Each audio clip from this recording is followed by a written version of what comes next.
Ada dua orang tidak bertegur sapa, tidak mau bersalaman.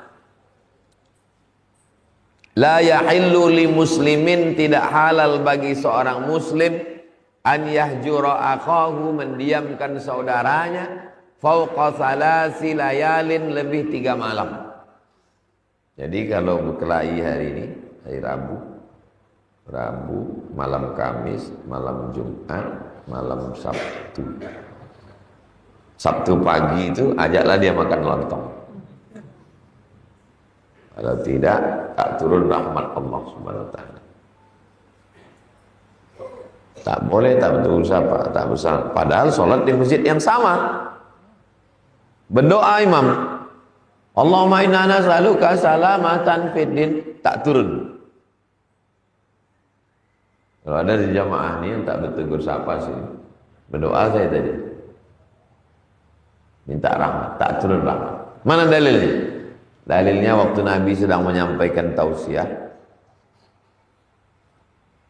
kata Nabi, ada di antara kalian ini yang memutus silaturahim. Dari mana Nabi tahu? Rahmat tak turun. Ini kalau kita duduk di masjid, nazalat alaihimur rahmah, ghasyat bihimur rahmah, turun rahmat. Kita tak nampak, Nabi nampak. Kata Nabi tak turun ini, kata. Berarti ada kalian. Sebelum ditunjuk Nabi malu, keluar dari sampungnya silaturahim, baru balik dia lagi. Sudah, kata Nabi. Untung Ustaz Somad tak nampak. Ada beberapa hal yang ditutup Allah supaya kalau nampak, na'udzubillah. Sudah pernah coba didamaikan tapi tak bisa karena sama-sama keras kepala. Iya, karena kepala itu keras. Yang lembut itu lidah. Bagaimana sikap kami jamaah yang lain, Pak Ustaz?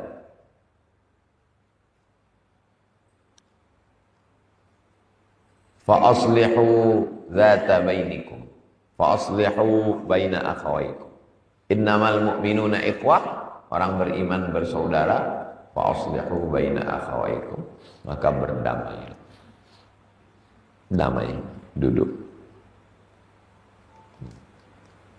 Damai, duduk. Orang yang mengejek-ejek saya di grup tuh, saya jumpai. Saya ajak jumpa.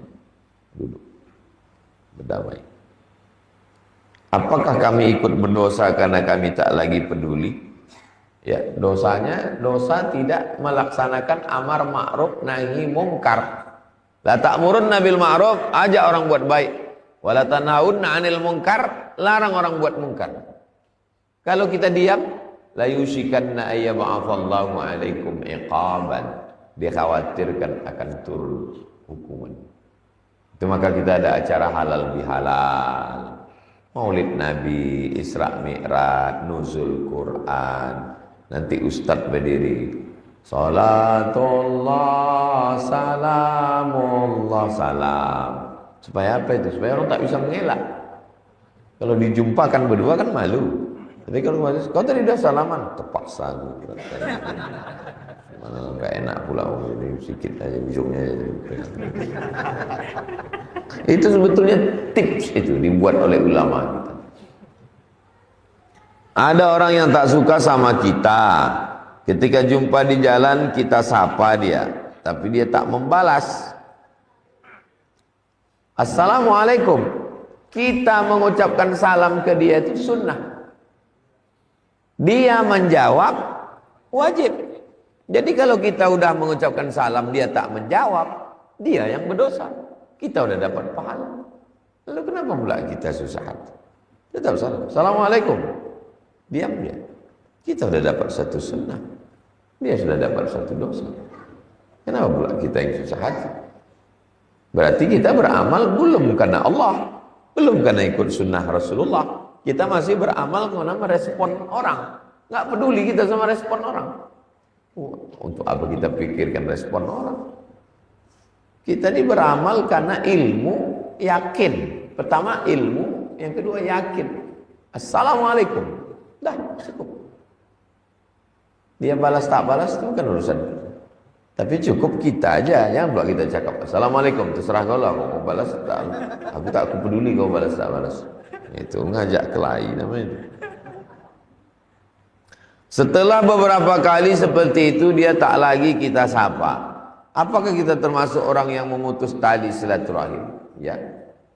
Kalau memang dekat, bertetangga, jiran dekat rumah, selisih jalan, tetap kita ucap salam. Assalamualaikum. Tapi kalau jauh, tidak dianggap. Yang dianggap memutus. Bedakan antara memutus silaturahim dengan menjaga supaya tidak terjerumus dalam ghibah. Ada orang-orang kalau kita dekat dengan dia suka menghibah orang. Lalu kita jarang duduk sama dia, itu tidak memutus silaturahim. Kita tidak memutus. Kalau jumpa tetap saya dulu. Assalamualaikum, apa kabar? Kabarnya anak saya, no. Sebentar ya, aku ada pula. Itu bukan memutus silaturahim. Itu menjaga supaya tidak terjerumus dalam ghibah. Apakah ada solat sunat utaqah? Utaqah diambil dari kata atiqah. Allahumma atiq riqabana. Ya Allah, bebaskanlah tengkuk kami. Allahumma ja'alna min utaqaika. Jadikanlah kami termasuk orang yang bebas dari api neraka. Kan sudah selesai puasa Ramadan. Berarti sudah habis dosa. Setelah selesai Ramadan, ada orang-orang yang tengkuknya dibebaskan dari neraka. Maksud tengkuk nih, tengkuk kamu bebas dari pancung, berarti kan panjang umur. Itu kiasannya. Tengkuknya dibebaskan dari neraka, maksudnya bebas tidak masuk neraka. Makanya Allahumma ja'alna min utaqaika minan nar. Jadikan kami orang yang tengkuknya bebas dari neraka. Terus sholat sunat 2 rakaat. Aku sholat sunat supaya termasuk orang yang selamat dari api neraka. Allahu Akbar. Banyak sholat sunat yang zaman Nabi namanya tak ada. Namanya datang belakangan. Idza dakhala ahadukumul masjidah. Kalau kamu masuk masjid, fala yajlis, jangan duduk hatta yusalli rak'ataini, sampai sholat 2 rakaat. Enggak ada namanya. Namanya datang belakangan. Lalu namanya apa? Tahiyatul masjid. Tahiyat artinya hormat. At-tahiyatul hormat. Tahiyatul masjid, hormat ke masjid. Nama itu datang belakangan. Carilah kalau hadis tentang tahiyatul masjid. Tak ada. Yang ada kalau kamu masuk masjid, jangan duduk, sholat 2 rakaat. Nabi bertamu ke rumah sahabat. Bertamu Nabi ke rumah sahabat, dikasih makan daging yang dipotong-potong campur dengan tepung gandum. Setelah Nabi makan, Nabi tanya, di mana kau mau saya sholat di rumah ini? Ditunjuknya pojok. Ini sudut rumah. Sholat sini ya Rasulullah. Nabi sholat. Sholat apa namanya? Tak ada namanya kan? Sholat sunat 2 rakaat habis dikasih makan.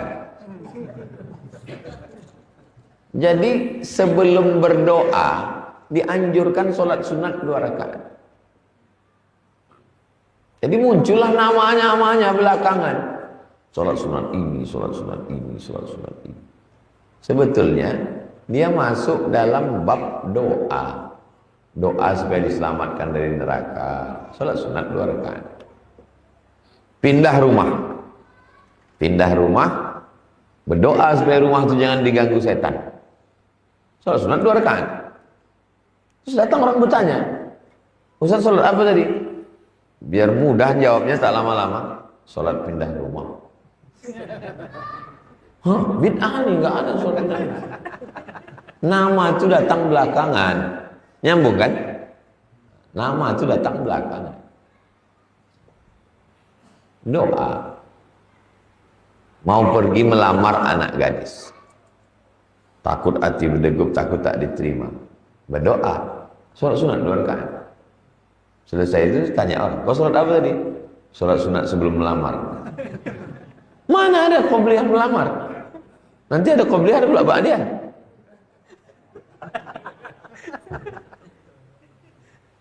Nah, jadi nama-nama itu datang belakangan untuk meringkas supaya mudah menjawab.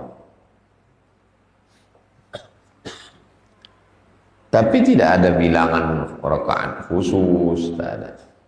Salat sunat aja 2 rakaat. Sebelum berdoa, afdal salat sunat 2 rakaat. Di sela-sela sok bapak-bapak ada anak kecil.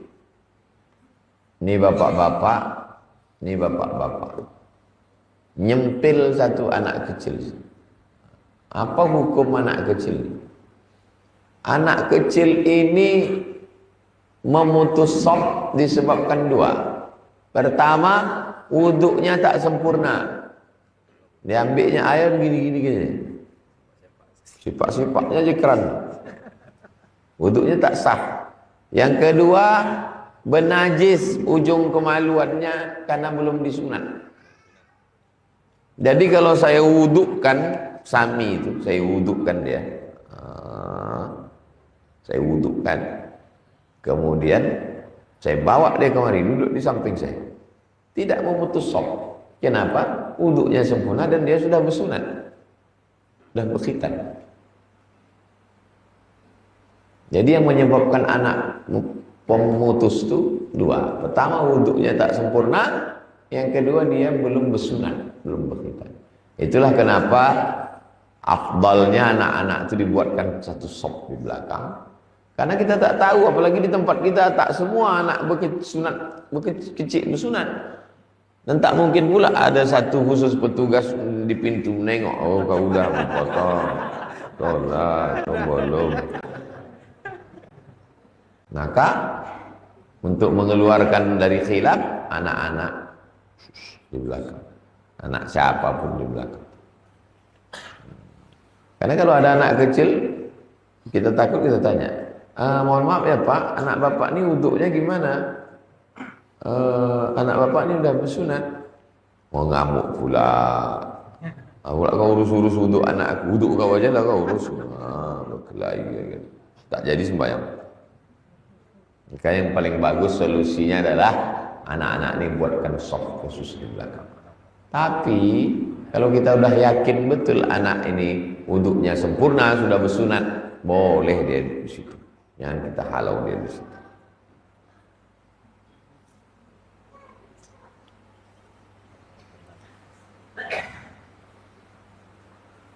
Kalau ada orang beristri 2, poligami, apakah boleh dia tinggal satu rumah?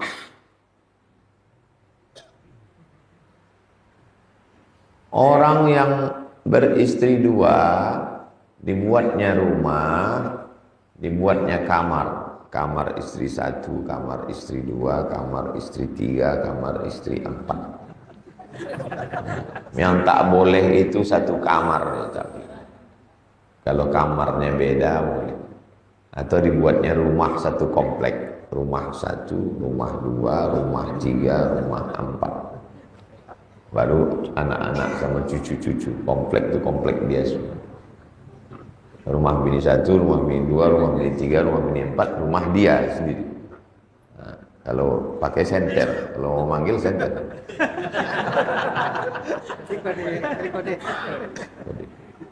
Kalau ini tak bisa, dia pula nyenter sebelah.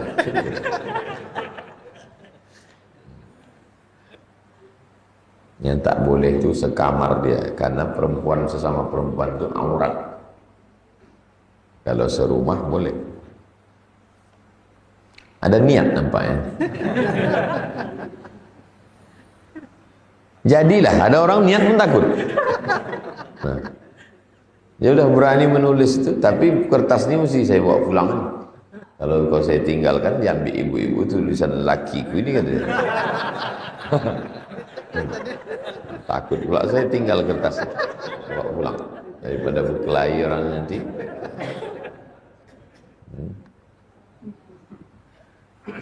Ada hadis menjelaskan orang yang lebih baik hari ini dari hari yang datang termasuk orang yang merugi. Sedangkan orang lebih, ini bukan hadis, bukan cakap Nabi, ini cakap sahabat Nabi. Man kana yaumuhu khairun min amsihi fahuwa rabih. Siapa yang hari ini lebih baik dari semalam, beruntung. Man kana yaumuhu mithla amsihi fahuwa khasir. Siapa yang hari ini sama macam semalam, rugi. Man kana yaumuhu syarrun min amsihi. Siapa yang hari ini lebih buruk dari hari semalam, fahuwa mal'un. Dia dilaknat. Itu bukan hadis tadi, ucapan sahabat tadi. Sedangkan orang yang lebih baik hari akan datang dibandingkan ini, maka dia termasuk orang yang beruntung. Jadi bagaimana menghindari atau merubah supaya yang tidak menjadi orang merugi? Soalnya saya lebih baik ketika MTS dan MA dibandingkan sekarang. Dan apakah itu ada hubungannya dengan pergaulan? Berusaha untuk lebih baik dalam amal, dalam cakap, dalam niat, dalam prestasi. Berusaha untuk lebih baik sesuai dengan kemampuan kita. La yukallifullahu nafsan illa wus'aha. Saya, apakah saya hari ini lebih baik dari semalam? Saya berusaha hari ini lebih baik. Subuh berjamaah, ngaji, sholat isyraq, menerima tamu, ada kegiatan, buat ini, berzikir, bersalawat. Berusaha lebih baik dari semalam. Besok lebih baik lagi, lebih baik lagi, lebih baik lagi. Sama macam tukang yang finishing, dindingnya, atapnya, lantainya. Ini masjid ini lebih baik dari kemarin. Cuman belum selesai lagi samping-samping pintu. Rabu depan lebih baik lagi. Nah, jadi kita selalu berusaha untuk membuat diri kita lebih baik. Suami hari ini lebih baik lagi, lebih baik lagi, lebih baik. Istri begitu juga. Anak-anak sebagai kepala rumah tangga berusaha lebih baik. Mudah-mudahan kita hari ini lebih baik dari semalam dan esok lebih baik daripada hari ini, insyaallah. Man kana yaumuhu khairun min amsihi fahuwa rabih. Siapa yang hari ini lebih baik dari semalam, dia rabih, beruntung. Man kana yaumuhu mithla amsihi fahuwa khasir. Hari ini macam semalam, rugi. Man kana yaumuhu syarrun min amsihi fahuwa mal'un. Siapa yang hari ini lebih buruk, lebih jelek, maka dia mal'un, terlaknat. Na'udzubillah. Itulah kaji kita subuh ini.